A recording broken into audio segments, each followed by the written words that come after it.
O reconhecimento de uma psicóloga é a remuneração que ela tem pelo trabalho dela. Ponto. E tem algo muito interessante que as pessoas não sabem. Quando a gente escuta uma história difícil, Darcy, ninguém vem na terapia porque está bem e feliz. O nosso cérebro não entende o que é real e o que é vivido do que é escutado. E as mesmas áreas são ativadas no cérebro do que se eu vivesse aquela situação. Então, se eu escuto sobre uma situação de violência, o meu cérebro entende, ele pode ser retraumatizado por essa situação. É por isso que toda psicóloga precisa fazer terapia e precisa fazer supervisão. Porque além de ouvir aquilo e aquilo ficar contido, que a gente fala que psicóloga é continente, a área ativada no meu cérebro, eu não tenho controle. Então, é o mesmo que a gente assiste um filme de terror, a gente vai ter pesadelo à noite. A gente fica assustado, mesmo sabendo que é de mentira. É a mesma coisa, só que muito maior, porque eu sei que é de verdade, que aquilo realmente aconteceu com alguém. Ganhar distância possibilita adquirir um novo ponto de vista e contar nossas histórias também. Bem-vindos ao lugar que nos convoca a presença, a minha, a sua. Começa agora o Café Estúdio da LV45. Eles me contam suas histórias. Meu nome é Darcy Toledo e eu tenho o privilégio de escutar e compartilhar essas histórias com vocês. Hoje, a minha convidada é a psicóloga Natália Agostini. Ela é mentora de psicólogas que faturam 3 vezes mais. Ela é criadora do Aceite a Sua Jornada. E nós vamos conhecer um pouco da trajetória dela. Natália, é um prazer recebê-la. Estou muito feliz de ter você aqui. Obrigada, Darcy. Eu amo conversar com você, é uma honra estar aqui. Já vi que esse podcast aqui vai render, a gente vai ficar horas aqui, né, Nath? O cronômetro tá contando, porque senão a gente vai até amanhã. Vai, né?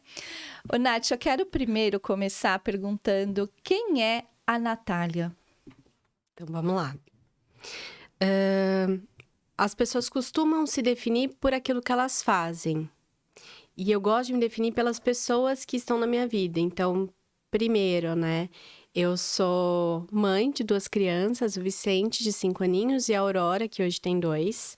Sou a esposa e companheira do Vini há quase 12 anos. E também sou psicóloga.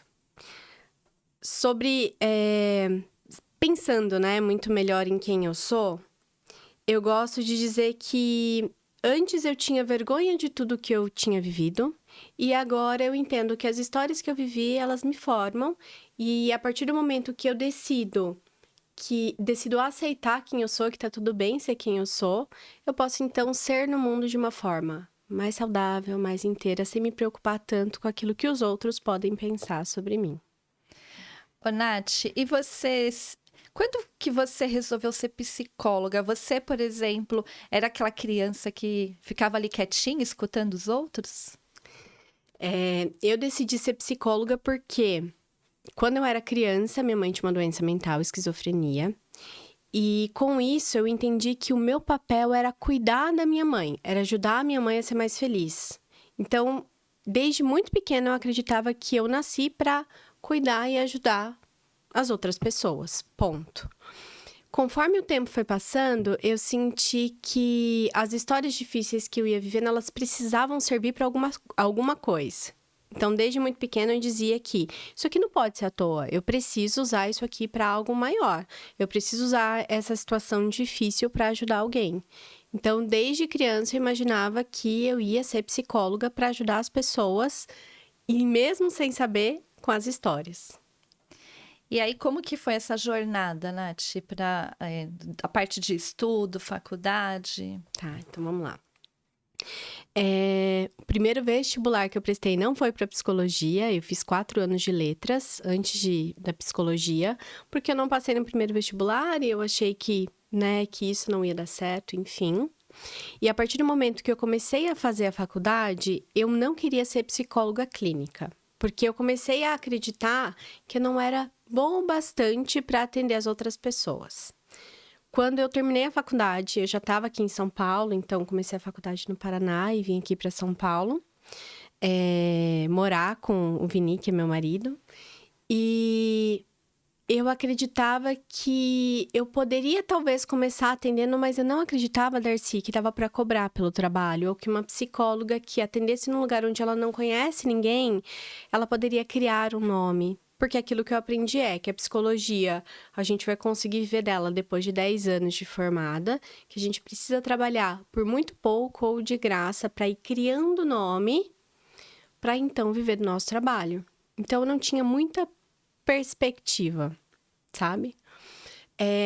Logo que eu peguei o meu CRP provisório na mão, porque quando a gente se forma, a gente pega o CRP por um ano, igual carta de motorista, né? Por um tempo ali. E eu fui ver uma sala para alugar com meu marido. E eu lembro que a gente entrou nessa sala, no contrapiso, eles estavam reformando, né? E o dono falou assim, olha, você só precisa começar a pagar aluguel daqui 3 meses, né?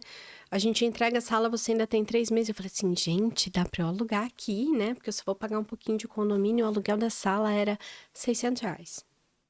E eu saí dali, né, com um sorriso no rosto, esperançosa. E o Vini disse, tá, e se nenhum paciente vier, como é que você vai pagar a sala? E aí foi o primeiro baque, né? Entender que se eu quisesse ver a minha profissão, como todo adulto deveria fazer, eu deveria acreditar nela. E eu deveria fazer o que precisava ser feito. Porque é muito fácil a gente ter alguém, esperar, né, que alguém torça por nós. Então, a primeira vez que eu pensei em viver da psicologia, veio um grande não ali. E eu fiquei 1 ano trabalhando em outras coisas, estudando para ser psicóloga e pensando que no próximo ano, que ia ser 2017 na época, eu ia começar a atender. Então, a trajetória foi de começar na faculdade e achar que eu vou trabalhar, mas eu vou trabalhar por muito pouco. Nem sei se eu sou uma boa psicóloga. No nível, Darcy, que é muito interessante, né? Na psicologia, a gente tem... É muito comum as psicólogas atenderem por plano de saúde no começo. E os planos, eles pagam R$8, R$10, R$12, R$30. Eu achava que eu era uma psicóloga tão ruim que eu nunca nem tentei atender pelo plano. Porque eu achava que nem o plano ia querer que eu atendesse por ele. Então, eu estudei esse 1 ano depois de formada, né? Os livros da minha abordagem, ainda com muito medo. E aí, em janeiro de 2017, eu realmente decidi que eu ia viver da clínica e dar os primeiros passos ali. E quais foram eles, esses primeiros passos? Então, vamos lá. Primeiro que eu decidi viver da clínica em agosto de 2016. Então, eu lembro que eu tenho um caderninho que eu até trouxe aqui. E nesse caderninho tinha lá, né, a data de agosto. E por que eu queria tirar... por que eu queria viver da psicologia? Eu queria tirar minha carta de motorista, que eu ainda não tirei. E queria ter o meu próprio carro, que eu já tenho, mas a carta não. E aí, eu escrevi isso em agosto e comecei a pensar as formas de divulgar meu trabalho todas erradas. Não ria de mim, porque eu pensava em imprimir cartaz dizendo que eu era psicóloga e colocar em ponto de ônibus, colocar atrás, né? Eu ia trabalhar de ônibus, colocar atrás os bancos do ônibus, saber como é que eu faria aquilo. Distribuir cartõezinhos ali no centro da minha cidade, né? Nos restaurantes para as pessoas me procurarem. Tudo errado.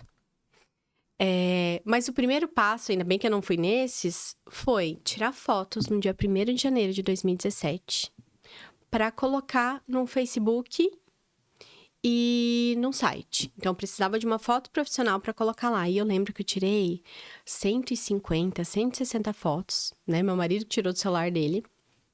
Eu gostei de uma. E no dia 8 de janeiro eu fui ver sala para sublocar. E então, assim, eu tinha certeza de que eu ia fazer aquilo dar certo de algum jeito, do meu jeito, do jeito que era possível naquele momento. Porque não, a gente não tinha grana, a gente não tinha nome, mas eu tinha muita vontade. E aí eu fui ver sala para sublocar. O meu marido nem sabia, eu nem contei para ele. Diferente da primeira vez que eu queria a permissão, eu sabia que eu era profissional e aquilo que eu precisava fazer. Então, eu vi a sala. Milagrosamente, você sabe que às vezes, né, esses milagres acontecem quando a gente decide as coisas. Eu vi a sala no dia seguinte, uma amiga da faculdade me mandou uma mensagem: olha, eu tenho uma pessoa para te encaminhar para terapia, né? Um amigo meu, eu não posso atender, você atende? Eu assim, gente, como é que ela sabe? Onde é que ela viu isso? Do nada. E aí, eu fui atender essa pessoa nessa sala. E eu lembro que o valor da sala... Eram 2 salas que eu sublocava, né? Ou era R$22 ou era R$24. E o meu marido disse assim, se o paciente não for... Porque o Vinícius, ele é pessoa ou otimista ou... Não é nem pessimista, Darcy, é assim... -10, sabe? Se o paciente nunca aparecer, como é que você vai pagar?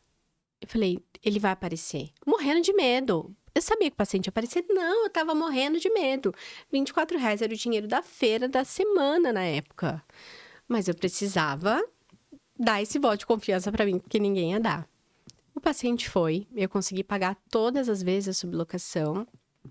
E aí, de janeiro até abril, foram pouquíssimos pacientes na clínica. Então, ia esse paciente, a primeira sessão era sempre de graça, então aparecia um aqui, outro ali por indicação, mas eu ainda não tinha entendido como eu ia divulgar meu trabalho.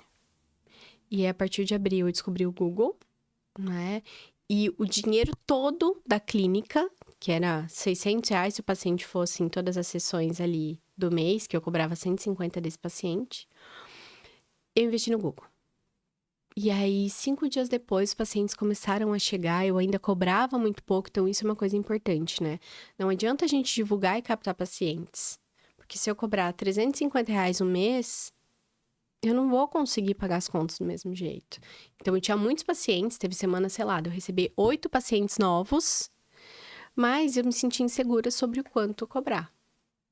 Ainda assim, 5 meses depois, eu já estava alugando meu primeiro consultório. Uma salinha pequenininha, com barata no corredor, mas que eu deixei com a minha cara. Então, em 2017, no final, eu já conseguia viver da clínica. Nunca fiquei um mês sem pagar aluguel. Eu consegui me estabelecer. E aí, Darcy, tem algo muito importante aqui. Quão significativo é a gente saber o que a gente quer? Então, a princípio, eu queria trabalhar pela carta de motorista. Mas na minha cabeça, eu querer e eu poder, né? A gente estava falando sobre isso mais cedo, são coisas diferentes. Então, eu sabia que ia demorar. Qual que era o objetivo real? Dividir o mercado do mês com meu marido. A partir do momento que o meu objetivo deixou de ser dividir o mercado do mês e passou a ser ter o meu próprio consultório, as coisas foram evoluindo. Então, onde é que você quer chegar, né? Eu sempre pergunto para as minhas alunas, qual é o teu objetivo com a clínica? Porque muita psicóloga está trabalhando, mas não tem, assim, de verdade na cabeça, eu quero um salário de 5 mil. Elas não têm. Eu quero atender. Tá, mas como é que você vai pagar suas contas? Elas não pensam, a gente não é ensinada a pensar. Eu ia te perguntar isso, você acha que isso é uma falha ou é algum tabu que vem já na formação? Vem. Antigamente era muito diferente. Antigamente, sei lá, 10, 12 anos atrás, a gente não tinha internet a nosso favor. Uma psicóloga não tinha redes sociais. A gente nem poderia colocar uma foto no site. Então, como é que eu me destaquei, né? Eu era a única psicóloga do centro da cidade que tinha uma foto no site. Porque ninguém colocava nenhuma foto. Era uma pessoa com nome que você não sabia a cara que ela tinha. Então, a gente não tinha o digital a nosso favor. A gente aprendeu a cobrar pouco, ponto. Zero sobre empreendedorismo. A gente se forma como psicóloga e é muito louco isso, né? A sensação é de o que eu faço agora? Eu me formei. Você tem um CRP, você pode atender? Não, onde é que você vai atender? Você tem licença da prefeitura? Você está recolhendo seus impostos pelo Carnê-Leão? A gente não aprende isso na faculdade. Então, a gente aprende a atender. E talvez não esteja errado a faculdade de psicologia, assim como a medicina, né? O que a medicina ensina os médicos a atenderem seus pacientes? Não ensina os médicos a cobrar, criar consultório. Na psicologia é a mesma coisa. Não tem essa parte do empreender, né? E do vender. Não, zero. Ô, Nath, e como que você conseguiu dar essa guinada? Porque aí você conseguiu atingir lá o seu primeiro objetivo, que era ter o seu consultório, mas você ainda cobrava pouco, né? E como que, por exemplo, uma psicóloga que está nessa mesma fase, né, ela tem lá o consultório dela, ela cobra X, como que consegue virar essa chave? A primeira coisa, os pacientes que pagam pouco, você não vai virar para todos eles e encaminhar e dizer, olha, agora, a partir de hoje, eu atendo pelo triplo do que você me paga e eu não quero mais. Então, a chave começa em respeitar quem acreditou em você quando você nem acreditava. Então, esse paciente paga pouquinho. Mas ele paga, ele tá em tratamento. E se ele não tá no período de alta, você não vai dar. Sempre tem ciclos na clínica, Darcy. Mesmo no final do ano, quando você sabe que todos os pacientes estão engajados, sempre tem 2, 3 que não voltam. Fato. Quando os pacientes saem, você precisa colocar no lugar os pacientes que paguem o justo pelo seu trabalho. Então, hoje, o CRP tem ali a faixa de R$ 210, o valor mínimo de uma sessão de terapia particular. Ponto. Né? Para uma psicóloga autônoma. Toda psicóloga vai conseguir cobrar isso? Não, porque vai depender onde ela mora, vai depender a história de vida que ela tem, o quanto ela acredita que vale o trabalho dela. E não adianta ela focar em cobrar 210 se isso não é confortável para ela. Então, a primeira chave é o quanto eu quero faturar por mês com o meu consultório. Pensando em todos os custos fixos que eu tenho, aluguel, internet, etc., só do consultório, imposto, contador, tá? Beleza, esses são os custos fixos. O quanto eu preciso para viver? Porque eu preciso comer, pagar as minhas contas, pagar o aluguel, comprar roupa, etc. Saúde. E além do quanto eu preciso para trabalhar e o quanto eu preciso para viver, eu preciso guardar. Porque dezembro e janeiro são meses que a gente, se conseguir, vai pagar as contas fixas. Então, essa é a conta que ela tem que fazer. Do quanto ela precisaria todos os meses. O começo do começo, tá, Darcy? Para manter o consultório, para se manter e para guardar para os meses de baixa. Não é nem para fazer reserva, nem tô falando disso. Eu tô falando para ela poder ter rendimento de janeiro a dezembro todos os anos. Então, a chave é respeitar os pacientes que já estavam com ela e todas as vezes que ela estiver com 70% dessa agenda preenchida, então atendo 10 pacientes. E eu já tô com 7, os próximos 3 eu vou subir o preço da minha sessão. O quanto? O quanto eu achar que é justo. Mas e se os pacientes não pagarem? Eu vou oferecer esse preço novo para 10 pessoas. Sempre alguém vai fechar até o número 10. Sempre. Nunca tive uma aluna que não fechou. Aí é claro, tem forma da gente vender e você sabe disso muito bem. Não é, qual o preço da sessão? É X, ponto, acabou. Tem a forma de acolhida, de falar com essa pessoa, de explicar o seu trabalho, você precisa ter uma marca consolidada, enfim. Mas aí você vai oferecer para 10 pessoas e se nenhuma delas fechar, aí você vai entender que esse preço está alto. Mas sempre fecha. Tem uma estratégia, né? Tem. Ô, Nath, você sabe que eu tenho uma admiração incrível por você, enorme. Porque num momento de muita dificuldade, que foi a pandemia, você transformou isso, junto com a maternidade, num motor que a partir dali mudou a sua vida, né? Eu queria que você me contasse essa passagem. Até a época da pandemia, eu tinha um salário de 6 mil. Vamos colocar assim. Darcy, você já sabe, né? Já me conhece. Eu falo sobre dinheiro porque é uma coisa que as psicólogas e mulheres não falam e eu acho muito importante. Então, eu tinha ali o salário de 6 mil, que dava para pagar o consultório que eu tinha na época, que era um consultório já no centro da cidade, um consultório melhor. Então, metade do meu salário ia para pagar o consultório e a outra metade a escola do meu filho.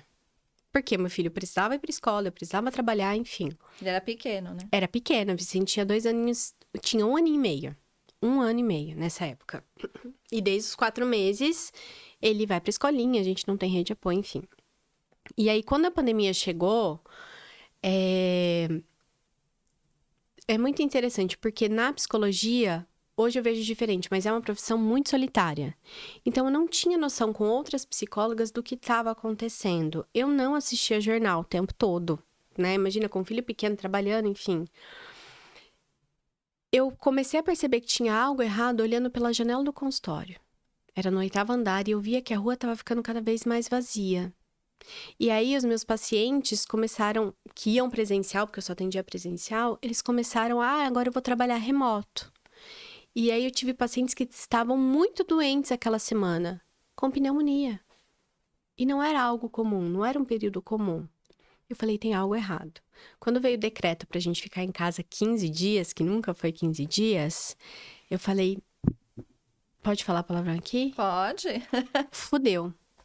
Acabou. Meu marido, lembra que eu falei, ele é o pessimista, ele é o otimista. Quando deu certo em algum momento, ele fica o otimista. Não, vai dar tudo certo, imagina, isso não é nada, vai passar.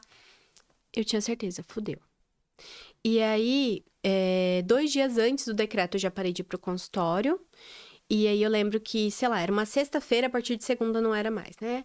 Sexta-feira, eu cheguei em casa e os pacientes começaram a cancelar a sessão. Então, de sexta para segunda, de 24 pacientes pagantes, eu fui para 10. E desses 10, 2 não podiam pagar. E esses 10 não pagavam o consultório. O Vicente, nessa época, né?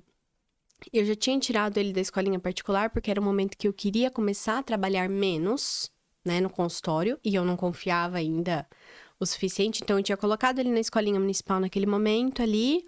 Então, dava para pagar o consultório. E eu comecei a estudar mais o digital. Eu já tinha estudado, mas não tinha aplicado. E eu escrevi num papel, né, num caderno, que eu queria ter um salário de 10 mil. Que eu precisava de um salário de 10 mil. Acreditando igual a carta de motorista, tá? Infelizmente, Darcy. Tipo, vou colocar aqui. E comecei a produzir conteúdo no Instagram para captar pacientes novos. E eu produzi conteúdo por 4 meses falando sozinha. Você já tinha o Instagram? Desde 2017, desde abril. Tá. Postava uma vez na semana, rezava para ninguém assistir. Você não usava, Zero você pacientes. não usava como uma rede social no sentido de divulgar o seu trabalho? Usava, mas não sabia. Usava. Era o Instagram que existe hoje. Tá. Mas eu tinha muito medo de Você não tinha aparecer. estratégia? Não... Nada. Só postava de vez em quando alguma coisa. E, literalmente, eu torcia pra ninguém ler, ninguém curtir, sabe? Disseram que eu tinha que fazer, então vou fazer, mas não sei por que eu tô fazendo. Todo mundo tá fazendo, vou fazer, tá. Era isso. E aí, Darcy, eu comecei a postar muito desconfortável. Era muito difícil, eu tinha muita vergonha. Mas, qual era a minha estratégia? Eu não me assistia. Não dava pra legendar, a gente não tinha aplicativos como hoje. Eu proibi o meu marido de ouvir os meus stories no volume alto. Você fazia e colocava. E sumia. Tomara que ninguém veja. Tomara que ninguém veja. Aí, às vezes, eu errava alguma coisa, sei lá, uma palavra, subia 2 vezes o vídeo, alguém me avisava no direct que eu queria morrer. Era uma sensação... Gente, hoje eu olho pra trás e falo, coitada daquela Natália, de quase morte. E eu comecei a postar conteúdo. Quando foi agosto, setembro, os pacientes começaram a aparecer. Vindo do digital. Só do digital, porque eu não sabia como divulgar no Google pro online. Na verdade, eu até sabia, mas imagina, o preço do clique estava muito alto. Não dava. E aí, só no Instagram. Ponto. Ô, Nath, mas aí você foi intuitiva ou você estudou? Tipo, você ficou em casa, né? Porque desesperado, imagino eu, né? E aí, quando que você deu, assim, aquela luz? Meu Deus, vou ter que ir pro digital e aí começa a postar? Ou você estudou alguma coisa? Como que foi? Em 2019, eu tinha estudado sobre marca pessoal no meio do ano. Então, eu já sabia a importância da marca pessoal, criação de comunidade. Entendi que a gente era a mesma pessoa do off, do on, a gente precisava ser. Por exemplo, né? Eu lembro certinho que a gente estudou o caso... Era um curso online, eu estudei o caso da Lady Gaga. E aí, como era a Lady Gaga antes, aquele personagem que se vestia de carne, ou que você nem sabia o rosto dela, e aí ela passava 3 dias sem sair de casa. Porque ela tirava toda a caracterização, e como é que ela ia colocar de novo? Quem ia colocar nela? Até que ela assumiu o rosto dela, e quem ela era, enfim. E eu comecei a entender a importância disso. Em 2019, eu já queria criar um podcast, mas... coragem eu não tinha, então deixei lá no meu caderninho, criar um podcast. Então eu já sabia marca pessoal e que eu precisava criar conteúdo. Já falava sobre ressignificação de história. Se for lá atrás, você vai ver os mesmos assuntos que eu trabalho hoje, já era meu, eu já gostava disso. Mas a minha estratégia era falar sobre aquilo que eu senti e que eu acreditava que era importante para mim. Então, sempre foi muito mais intuitivo. Nunca consegui criar a linha editorial, nada disso. Nunca. Eu li um post seu lá que falava o seguinte: um celular na mão me deu a melhor vida que eu poderia viver. Com o celular e o Instagram, como um celular e um Instagram mudou a minha vida. E foi isso mesmo, Nath? Foi isso. Porque quando a pandemia começou... Nem o webcam eu tinha, imagina, 100% presencial, Darcy, né? Não tinha. Eu tinha atendido uma pessoa no online só.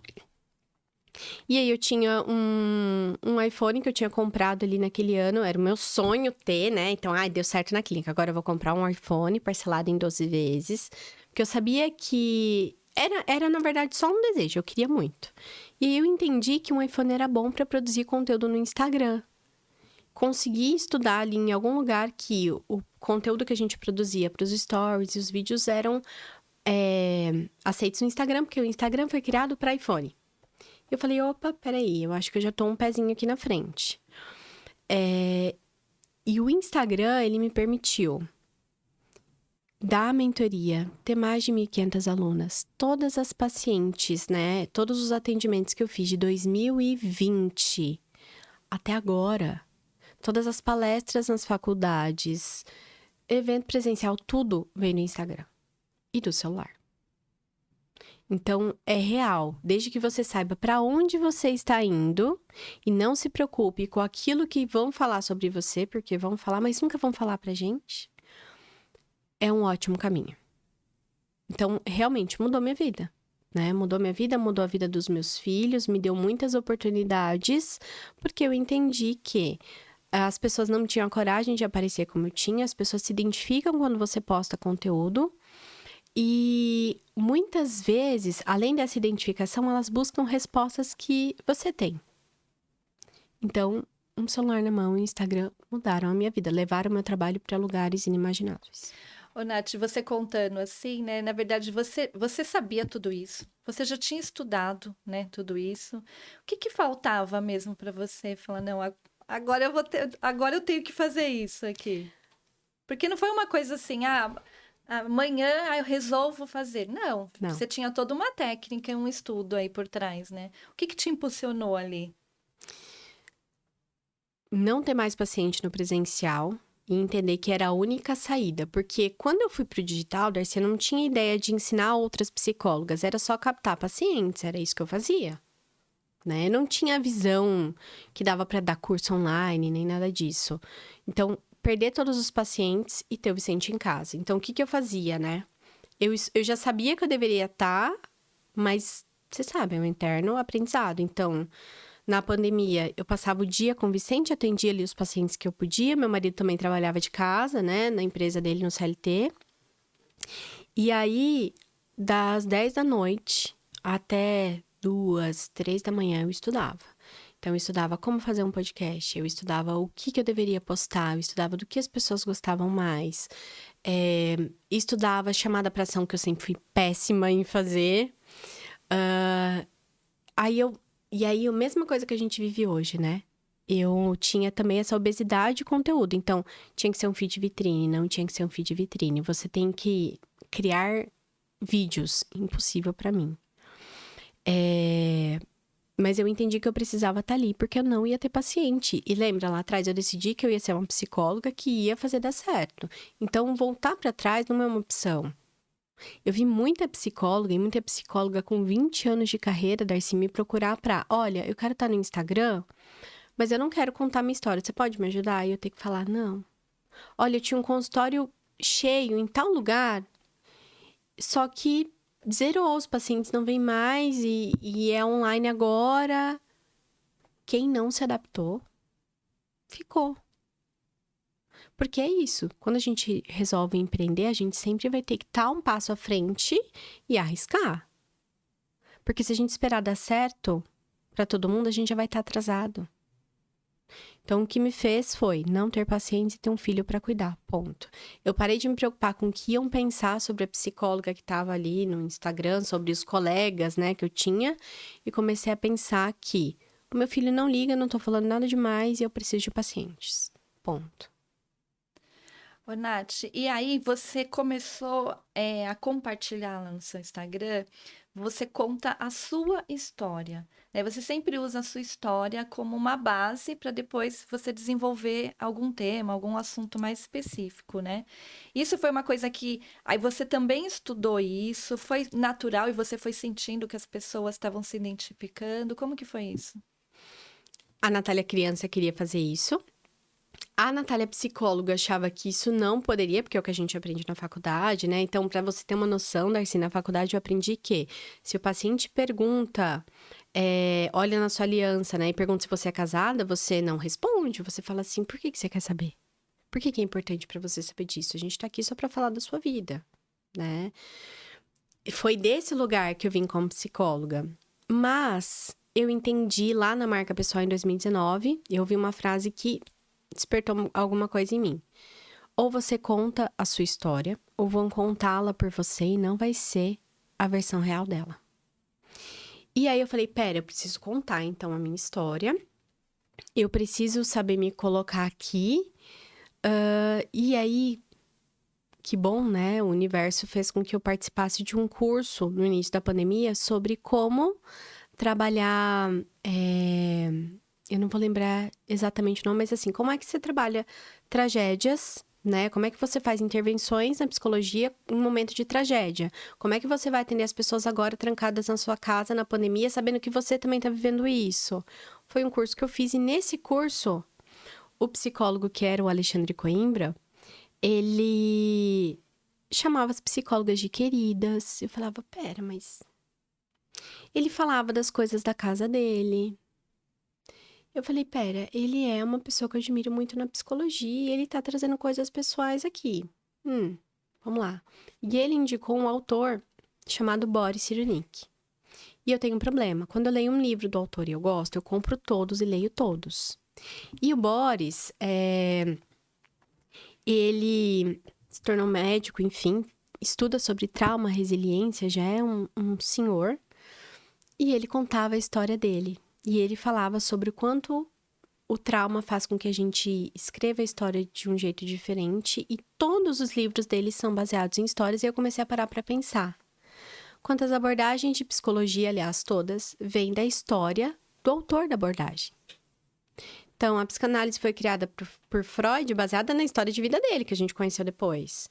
E se a gente pensar na Gestalt terapia, que é a minha abordagem, ela veio do desentendimento, porque todos se desentenderam com Freud, não é mesmo? Do desentendimento do Peirce, que é o autor, com Freud. Então, vem de uma história.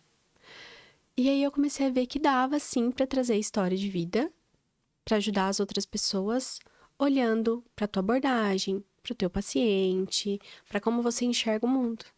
Então, eu juntei isso da psicologia que já era real com a necessidade da marca de expor a própria história. Então, eu sabia que dava para fazer. Comecei a fazer, morrendo de medo. E aí, eu comecei a ver que dava resultado. Toda vez que eu ficava com muito medo, eu lembrava dos autores. Então, não, tá tudo bem. Eu criei, né, essa narrativa na minha cabeça que tava tudo bem fazer isso. E comecei a contar a história. E aí, os pacientes começaram a vir. Quando deixou de ser só sobre teoria. Porque o lugar da teoria é lá na faculdade, na pós-graduação, na palestra, Instagram, não. Porque é uma rede social. E a partir do momento que eu me mostrava vulnerável, uma pessoa normal, os pacientes começavam a chegar. Você foi criando uma conexão. Exato. E quando foi que você percebeu que aí você tinha estourado uma outra bolha, né? Você fez isso focando em ter mais pacientes, em crescer, né, a sua clínica, só que você acabou chegando nas outras psicólogas, né? Quando que você percebeu que você começou a inspirá-las? Em dezembro de 2020, então comecei ali no digital em abril. Em dezembro de 2020, eu lancei o curso porque a partir de outubro elas começaram a me pedir, Nath, como é que você faz para produzir conteúdo? Nossa, eu queria contar como você. Nossa, a minha mãe também tem uma doença mental. Nossa, você contou isso aqui, eu também vivo isso. E elas começaram a pedir. E eu fiz o primeiro curso online, ao vivo, para 9 psicólogas pagantes em dezembro de 2020. Em janeiro eu gravei. Em fevereiro, eu continuei dando, já veio a segunda turma, então as aulas eram gravadas e tinham aulas Você gravava como? online. Eu chamei uma amiga minha que era fotógrafa e tinha uma câmera e nunca tinha feito isso, e ela gravou o curso. Tá. Né? Numa tarde, a gente gravou o curso inteiro. E aí, eu comecei a trazer o curso em várias edições. Hoje já tá na 13ª. E comecei a ensinar psicólogas a estarem na rede social contando a própria história. Porque a gente, como criador de conteúdo, psicólogas e criadoras de conteúdo, a gente acredita que tem que ensinar algo para as pessoas, mas na verdade a gente tem que viver aquilo que a gente ensina. O conteúdo não é criado, ele tem que ser vivido. Então, quando eu posto o cafezinho, né? E hoje eu tirei foto do meu café aqui com você, é porque eu estava vivendo aquilo. Não é fake, não é criado do nada. E a gente tem uma parte muito grande no digital, onde as pessoas mostram que tem uma vida perfeita, mostram ali, criam, né, um cenário para gerar desejo, mas não vivem aquilo. Então, eu comecei a entender que as psicólogas poderiam mostrar coisas da sua rotina desde que fizesse sentido para elas e que elas poderiam, o limite era delas e que assim elas gerariam identificação. Então, o furar essa bolha e ser vista como uma psicóloga que pode ensinar isso foi visão delas. Elas começaram a pedir e eu comecei a ensinar. Só foi elas viram em você uma inspiração e você viu nisso uma oportunidade. Perfeito. E aí que nasceu o Aceite a Sua Jornada? O Aceite Sua Jornada vem antes. Então, qual foi a ideia? Eu queria criar um podcast, lembra? E aí, o Aceite Sua Jornada, me veio o nome em algum momento. Eu dei o nome no podcast, se eu não me engano. O primeiro episódio saiu em abril de 2020. Eu gravei no meu celular, na minha casa ali. No mesmo esquema, tomara que ninguém escute. E eu achei o nome muito bom. E aí, eu pedi pra registrar. Eu fui até uma advogada e falei, olha, eu quero registrar. Porque, Darcy, eu sei nas coisas que eu não sou boa, tá? Coisas muito burocráticas e tecnológicas eu não sou muito boa. E aí, eu registrei a marca. E aí, quando eu registrei o Aceite Sua Jornada como podcast, como, né, não como a minha marca, eu comecei a divulgar e coloquei o nome no curso. Então, Aceite Sua Jornada nada mais é do que entender que as histórias que você viveu, elas não podem ser mudadas, mas a partir do momento que elas são aceitas, elas podem ser ponto de partida para novas histórias e ajudar a ensinar pessoas também a partir dessas histórias que foram aceitas. E você ensina a pessoa a contar a própria história, né? Não é criar uma história, é o que você acabou de falar, né? Ela vai criar essa conexão se ela for real, né? Exato. Porque a gente consegue contar uma mesma história de vários pontos diferentes. De como a gente se sentiu, do olhar que a gente tinha lá naquela época, a partir dos objetos da sala, das pessoas que estavam com a gente. Então, uma mesma história, a gente escolhe como contar. Eu vou contar essa história aqui pelo olhar emocional dela, ou pelo olhar daquilo que eu aprendi, ou a partir daquilo que eu quero ensinar. Então, eu consigo pegar as minhas histórias, porque eu não posso usar as histórias dos meus pacientes e contá-las. Então, uma forma de conseguir produzir conteúdo e um conteúdo real, palpável, que conecte, sem entrar, sem infringir o código de ética, enfim, falar algo do paciente. Ô, Nath, e hoje você tem a parte de mentoria, você tem curso, mas eu sei que tem uma diferença aí que você estava me explicando ali. Eu falei, não, deixa para você contar ali na frente das câmeras, né? Qual que é a diferença de terapia e de mentoria? Então, vamos lá. Terapia é um processo pra gente olhar para a própria história e descobrir porque a gente sente o que sente, se comporta como se comporta, enfim. Então, é um processo onde eu vou fazer muito mais perguntas para que você chegue nas respostas. Ponto. E já dou um exemplo. Como se você estivesse guiando a pessoa. Como se estivesse guiando a pessoa, tá? E a mentoria é o contrário. É um processo onde eu vou escutar por que aquela psicóloga, porque a mentoria é para psicólogas, né? Por que aquela psicóloga não consegue crescer profissionalmente? O que da história dela faz com que ela viva isso? E falar para ela o que ela tem que fazer para aumentar o faturamento. Na terapia eu não falo o que a pessoa tem que fazer. Então, um exemplo, né? que eu acho que fica muito claro. Anos atrás, quando eu pensei em mudar para São Paulo, eu fazia terapia. E eu disse para minha terapeuta o quanto eu tinha medo, né? Eu, como paciente, de mudar de estado, de vida. Imagina, que era enorme, né? Eu tava contando pro meu marido esse final de semana. Eu chegava de ônibus, via o prédio da Abril, né? Falava, meu Deus, é o prédio da Abril. Eu olhava a ponte de, sei lá, nossa, passa rio no meio da cidade. Deslumbrada, né? Como é que eu vou morar lá? E aí, ela me perguntou o seguinte: mudar para São Paulo e viver uma história nova lá é realmente a coisa mais difícil que você já viveu? Então, essa pergunta que eu não respondi, porque na terapia nem sempre a gente precisa responder, né? Às vezes a pergunta é pra ficar ali, me fez mudar pra São Paulo. Então, ela não disse, olha, vai, você consegue, porque você... Não. Realmente é a coisa mais difícil que você viveu? Então, na terapia, a gente traz as perguntas para que o outro encontre as respostas. Ponto. E mentoria eu atendo psicólogas também na clínica, mas mentoria é para um crescimento da carreira dessas psicólogas. Então, um processo individual, como a terapia, mas com começo e fim e objetivos definidos até antes de começar. A terapia, não. Não tem data para terminar. E é um processo onde tem vários caminhos, né? Então, imagina, eu vou aqui só pro profissional na mentoria. Na terapia, não. Como é que tá o relacionamento amoroso? Como é que tá o profissional? Como é que é você como pessoa? E a história de vida do passado? Então, é como se fosse uma ramificação muito maior na terapia do que na mentoria. Porque a terapia, ela é mais pessoal, né? Para o desenvolvimento pessoal, enfim. E a sua mentoria é para ajudar aquela psicóloga na carreira dela, o desenvolvimento da carreira dela. Seria Perfeito. isso, Nath? Exatamente. É isso? E hoje, o que você oferece? Hoje, eu dou a mentoria individual e a psicoterapia. Tem os cursos, né? Mas eles têm momento de abertura, da inscrição e fechamento. Então, esse ano não tem projeto para curso, continuo com a mentoria individual e consultório. Então, quero voltar para o presencial, porque 2 anos já só no online, né? Atendendo de casa, as crianças estão maiores, então eu quero atender, porque é o que eu amo, Darcy. Amo ajudar a psicóloga, sim, mas como você viu no processo, né? Algo que elas me pediram e eu criei para elas. Eu nasci psicóloga. Tá sentindo falta de fazer o atendimento presencial? De ser mais psicóloga e de ter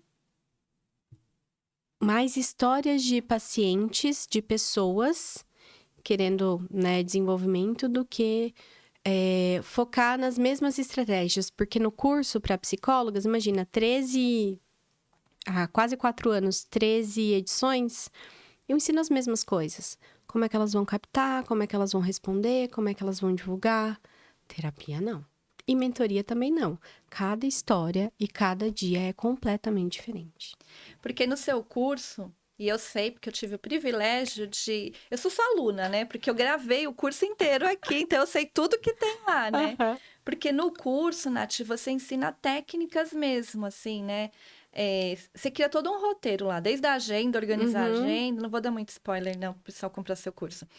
Você ensina a pessoa como ela vai se organizar, como ela vai fazer o roteiro, como ela vai contar a história, você dá exemplos. Então, são estratégias para o marketing ali no digital. Exato. Né? De uma psicóloga no marketing digital. Que é completamente diferente da sua mentoria, que aí é específico, você vai trabalhar individualmente e que também não tem nada a ver com a terapia. E a gente chega lá no podcast, que a gente já gravou aqui também, que eu vi que isso daí tem um lugar especial no seu coração, esse podcast, né? Porque aí ele é completamente diferente, você traz livros, conta um pouquinho dele para nós. Foi o primeiro Aceite Sua Jornada, foi o podcast. Então, qual era o objetivo inicial? Eu consegui contar as histórias sem ter que gravar. Hoje a gente faz em vídeo, mas era muito difícil contar as histórias pessoalmente ali, né? Olhando no olho da câmera. Então, a ideia do podcast era conseguir trazer histórias pessoais, sem me sentir tão exposta. Com o passar do tempo, as pessoas foram ouvindo cada vez mais. Teve momentos que eu não consegui gravar, então, nascimento da Aurora, criança muito pequena, enfim. E aí, o que me fez continuar foi quando uma amiga, e eu não sabia disso, né? Uma amiga do digital chegou até mim e disse, olha, Nath, se você puder, continua gravando podcast, porque o meu pai tá preso, ninguém sabe, e eu levo o seu podcast para ele ouvir na prisão. Então, eu comecei a entender a dimensão. Porque parece que a gente cria só pra gente, ou só com o objetivo de captar, e parece que sempre é dinheiro o tempo todo. Mas a gente, como psicóloga, tem sim a missão de levar uma mensagem, um entendimento, uma compreensão para quem não tem acesso a isso. E eu entendi que o podcast é esse lugar de levar aquilo que eu aprendi e acredito cada vez mais longe. Então, sim, tem um lugar muito especial no meu coração. Ô, Nath, você tocou num ponto que é importante, né? Porque você fala muito disso, né? Você, como psicóloga, você encontrou nesse projeto do podcast que você acabou de me contar aí, uma forma de chegar gratuitamente até outras pessoas. É a sua forma de ajudá-las. Que não tem nada a ver com a psicóloga que ela acha que ela tem que ajudar e por isso ela tem que cobrar pouco, porque eu tenho que cobrar pouco porque eu tenho que ajudar mais pessoas, né? É completamente diferente. Maravilhosa, Darcy, completamente diferente. O que acontece? Isso não vem na cabeça da psicóloga, tá? Na faculdade ainda tem esse discurso, né? Que psicólogo tem que ajudar o maior número de pessoas possível. Acontece que a gente tem que entender que, a partir do momento que eu vou numa consulta particular de uma profissional liberal, autônoma, existe uma série de coisas ali que ela precisa pagar do bolso dela e que quando eu escolho fazer um tratamento particular, é isso que eu tô pagando. Então, esse é um ponto, né, para o cliente. Para a psicóloga, ela tem que entender que o papel dela social é uma escolha. Não é uma obrigação. Ela precisa entender, e em outras profissões isso é muito bem dividido, né? Que a parte financeira precisa estar separada, muitas vezes, da nossa parte filantrópica. Que o bem que eu faço para o outro não precisa estar atrelado ao meu trabalho. Então, o que importa mais? Se eu atendo 3 pessoas, num valor muito pequenininho ou de graça, ou se eu doei 100 cestas básicas no final do ano? O que realmente é ajudar? Então, é cada vez mais diminuir essa obrigatoriedade, mesmo que a psicóloga tem que atender, né? Que ela tem que fazer. Não, é uma escolha, não é uma obrigação. E o podcast, sim. Eu invisto financeiramente para gravar o podcast, eu invisto meu tempo, meu conhecimento para levar esse conhecimento para cada vez mais pessoas. Então, é uma forma de servir os outros? É uma forma de levar esse conhecimento e de ajudar, tá? Sem ter que ser ali a minha hora de trabalho. Sensacional. Sabe que um dia que a gente estava aqui tomando nossos cafezinhos, que são muitos, né? Às vezes a gente toma até mais do que um. Você me falou uma coisa que eu nunca tinha pensado, que você falou assim, a profissão de psicóloga, ela é uma profissão muito solitária.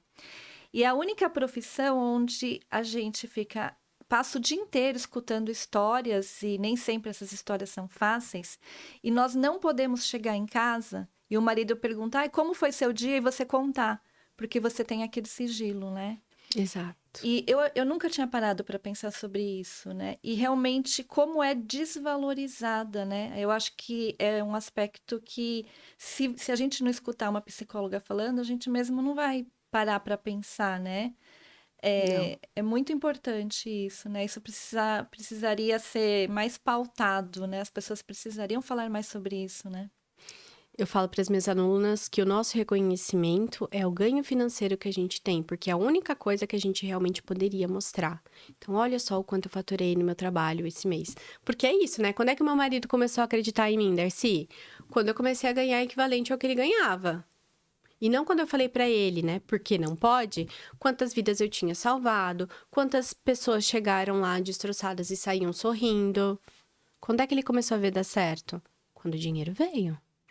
Então, eu falo que o reconhecimento de uma psicóloga é a remuneração que ela tem pelo trabalho dela. Ponto. E tem algo muito interessante que as pessoas não sabem.